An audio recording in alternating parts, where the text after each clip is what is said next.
అండి hi welcome back to our channel.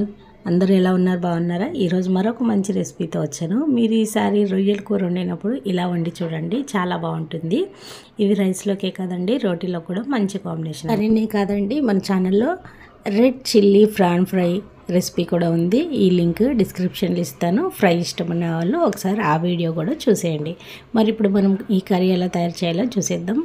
ముందుగా రొయ్యల్ని బాగా మంచిగా నీట్గా వాష్ చేసుకొని ఒక ప్యాన్ పెట్టుకొని ఆయిల్ ఏమి వేయకుండా రొయ్యలు అలాగే కొంచెం పసుపు వేసి వాటర్ అంతా ఇంకిపోయేలాగా బాగా మగ్గించుకోండి.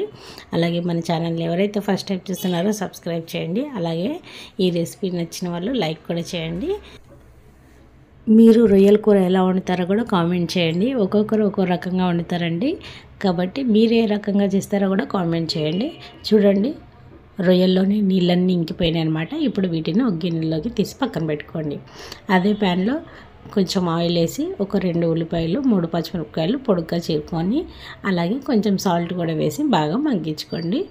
ఈ కూర ఎంతోసేపు పట్టదండి, తొందరగా అయిపోతుంది మనకి. అలాగే టేస్ట్లో కూడా చాలా బాగుంటుంది. ఫస్ట్ టైం చేసిన వాళ్ళు కూడా ఈజీగా చేసేయచ్చు. ఉల్లిపాయలు అలా మగ్గాక దాంట్లో అల్లం వెల్లిపాయ పేస్ట్ 1 స్పూన్ వేసాండి.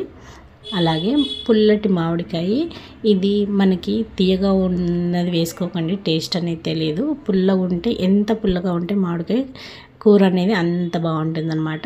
దాంతోపాటు ఒక మీడియం సైజ్ టమాటా పేస్ట్ చేసి వేసాను. ఇది ఆప్షనల్ అండి. టమాటా గ్రేవీ కావాలనుకున్న వాళ్ళు టమాటా వేయండి, మంచి గ్రేవీ వస్తుందన్నమాట. ఇప్పుడు అవన్నీ వేసిన తర్వాత ఒక 5 నిమిషాల వరకు మగ్గించుకోండి. చూడండి, ఆయిల్ అంతా పైకి వచ్చేసింది. ఇలా మంచిగా మగ్గించేసుకోండి.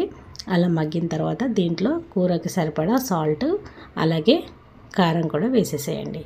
వేసి ఒక్కసారి అలా కలిపేసుకొని మనం ముందుగా ఫ్రై చేసుకున్న రొయ్యలు ఉన్నాయి కదండి, అవి ఇప్పుడు ఇందులో యాడ్ చేసేసేయండి.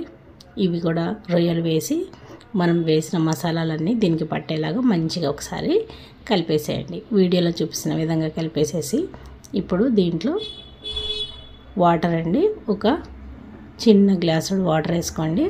మనకి రొయ్యలు మునిగే వరకు వేస్తే సరిపోతుంది.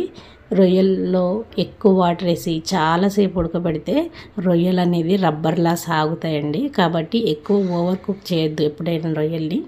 అలా వాటర్ వేసి అవి దగ్గర పడే వరకు ఉడికించండి. ఉడికిన తర్వాత దాంట్లో 1 స్పూన్ గరం మసాలా కూడా వేసేసుకోండి. అలా గరం మసాలా కూడా వేసేసాక ఇంకొక 2 నిమిషాల పాటు ఉడికించుకున్నారనుకోండి, మనకి టేస్టీ అయిన రొయ్యల కూర రెడీ అయిపోతుంది. ఇది ఫస్ట్ టైం చేసిన వాళ్ళైనా బ్యాచిలర్స్ అయినా ఈజీగా చేసేసుకోవచ్చు. టేస్ట్ కూడా నెక్స్ట్ లెవెల్ ఉంటుంది. ఒకసారి ట్రై చేసి చూడండి. అలాగే మీరు ఏ విధంగా చేస్తారో కూడా కామెంట్ చేయండి. అలాగే మన ఛానల్ని ఎవరైతే ఫస్ట్ టైం చూస్తున్నారో ముందుగా సబ్స్క్రైబ్ చేయండి. రెసిపీ నచ్చితే లైక్ కూడా చేయండి. చూడండి ఎంత కలర్ఫుల్గా, ఎంత బాగుందో. చూడ్డానికే కాదండి, తింటే కూడా రుచిలో కూడా అలాగే ఉంటుందన్నమాట. చాలా టేస్టీగా ఉంటుంది. ఒకసారి మీరు కూడా ట్రై చేసి చూడండి. మనం మామిడికాయ కాంబినేషన్లో వండుకుంటే టేస్ట్ అనేది ఇంకా ఎక్కువ తెలుస్తుంది. మన ఛానల్ ఫస్ట్ టైం చూసిన వాళ్ళు సబ్స్క్రైబ్ చేయండి.